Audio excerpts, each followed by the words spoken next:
You are refreshed. We liked you better when you were depressed. You know we do not mean that.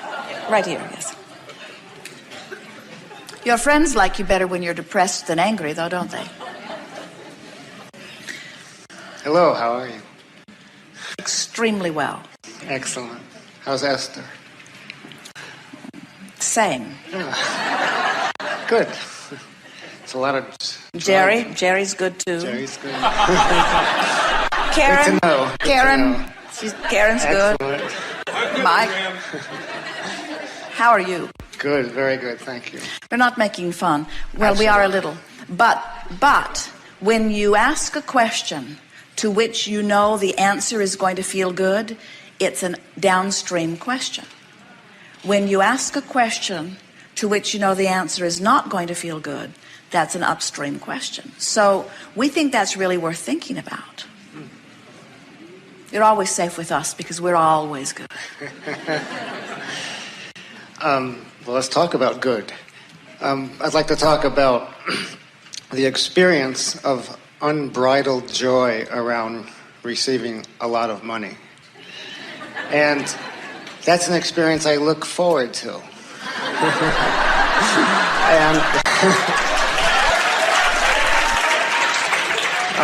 But you know what's really tricky about that? By the time you're ready to receive large amounts of money, it feels so much like the next logical step that it does not feel like unbridled joy. It's tricky, isn't it? Esther was really irritated when she discovered that. Because when you don't have something that you really, really want, you think the really, really getting of it will feel really, really good. But the problem is the really, really getting of it when you don't feel it can't happen. And so you bring yourself into vibrational alignment with it so gradually that when it comes, it just feels logical. Esther can remember a feeling of unbridled joy that you're describing in anticipation of books being translated in many, many different languages. And yet she received one today that she didn't even know they were working on. And her feeling was, oh, how very nice that is. And so that's what you're currently feeling like it will be outrageous. Abundance will feel like. You'll say, oh, how very nice and normal that is. Because until it feels that way, it can't come. And so I'm aware of how it doesn't feel that way yet.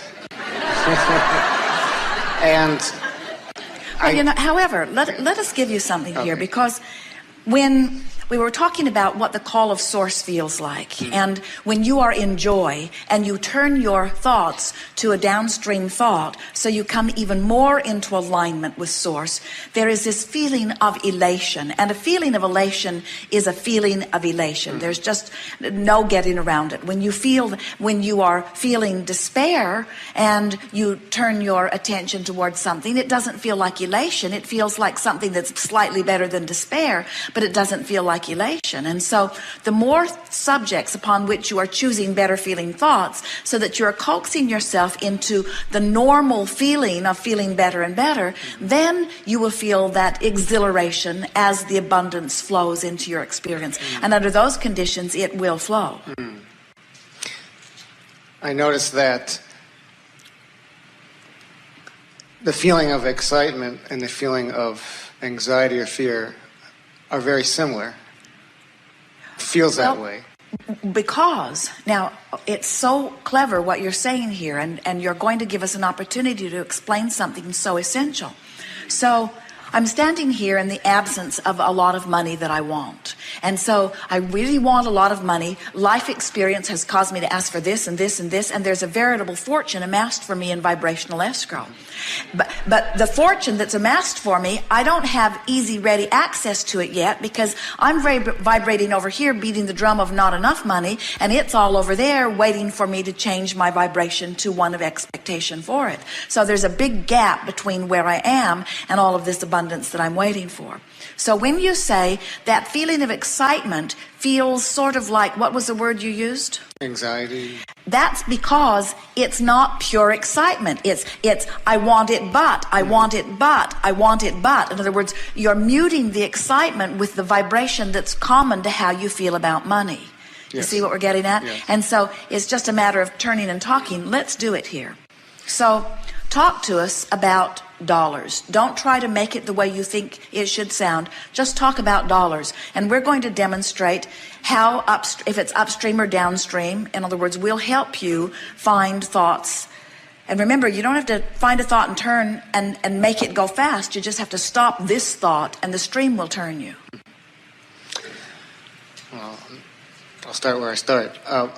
There are people who associate the feeling of want with absence of having. Chew on that just for a little bit. There are people who think that wanting is only associated with things not yet achieved. And are you getting it? Yeah. In other words, desire, pure desire in expectation feels one way. Desire in doubt feels another way. And you think that just because you're focused upon a subject of something you want to have, that it's always desire that is pure. And we're wanting to point out that when you want it and you believe it, it feels one way. When you want it and you doubt it, it feels another way. And so it doesn't matter what the words are that you're using, you want to tame the beast and get yourself moving in alignment with what you want. So now we will hear you. If I'm honest with myself, the truth is that in my life, I've always had enough. Enough. And when I talk about... whether you use honest words or not doesn't matter, because you can't be dishonest with your vibration. Your vibration is what it is, and law of attraction is responding to what it is. So you don't have to say whether it's truthful or not, because what it is what it is, and law of attraction is bearing out what it is.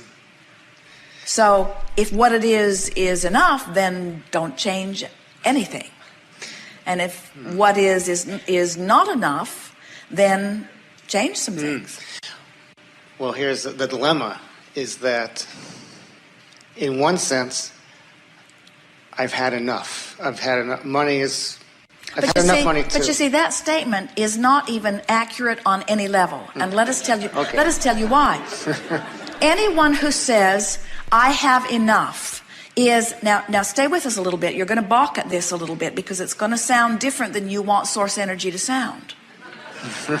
But anyone who says, I have enough, is not in that moment in alignment with the expanding being that is them, who understands there will never be enough, because there will never be a cessation of expanding. When someone says, I have enough, what they're doing, they're focused upon limitation. They're focused on finite resources, and they are concluding, given the others that may be watching me at this time, that I have more than my fair share. And we want you to understand that even at its best, that is very limited thinking, because there is no ending to what the universe has the ability to yield to you. And you did not say, as you made the decision to come forth into physical experience, I've had enough. I've had enough exposure for life, because that would defy your being here. Right. I've had enough contrasts that will lead me to more desires, because that would defy the fact that you are here giving birth to new desires. In other words, I've had enough defies everything, because source energy is becoming the new you constantly. So what we think you've had enough of is feeling the gap between the expanded you and the you you're letting yourself be. We think that's what you've had enough of. Right. I hear you. And so you say, I don't want to put myself in that position anymore. Have you ever been feeling pretty good, and then you saw something that you wanted that you couldn't afford? And then you said, oh man, I wish I didn't know I wanted that, because now I feel tension about it. I didn't care before I drove it, but now I rode in it. Now, I didn't care before I saw her, before I smelled her, before I touched her, but now I want her. In other words, there are so many things that your life experience causes you to become, and you have no choice, if you are to be joyful, than to stay up to speed with it. So never again say, I have enough, but say instead, I have a way of keeping myself in perfect alignment on my way to eternal expansion. And that feeling of not enough, that feeling, discord is the feeling of the stream going this way and me going this way. That's what you're trying to describe.